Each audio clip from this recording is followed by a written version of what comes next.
On a different topic, not unique to California, but proud that California is home to the largest Native American population in the country.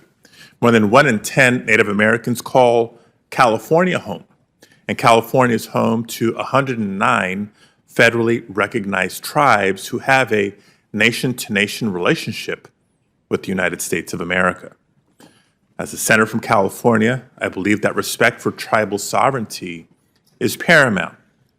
That's why after your nomination, as part of the homework that I was doing, I carefully considered your record on tribal issues. And for the most part, it seems that you haven't had to deal with too many cases involving the rights of Native peoples or tribes.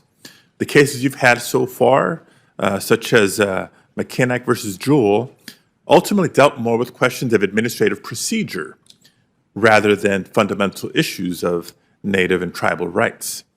If you're confirmed, though, I have no doubt that you'll eventually have to weigh in on major questions related to tribal sovereignty, treaty rights, tribal resource preservation, and the federal government's trust responsibility. Now, there's already at least one major case related to Indian law on the Supreme Court's docket for the next term, and it deals with the constitutionality of the Indian Child Welfare Act of 1976. Now, I'm not going to ask you to comment on that case specifically or any case that may come before you, but as a general matter, can you just share what your understanding is of the federal government's legal and moral trust responsibility and relationship with tribal governments? Yes, Senator.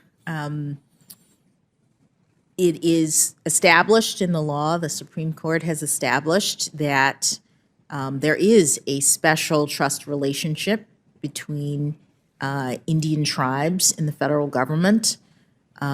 Indian tribes are, as a general matter, considered to be sovereigns, and the relationship is a sovereign-to-sovereign relationship, but it's one in which the federal government it has some responsibilities related to the Indian nation, and it's very, very important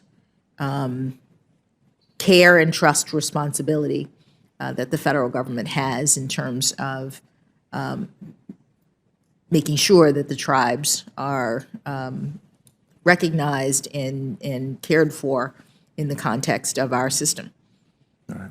Look forward to our ongoing conversation on that area of the law as well.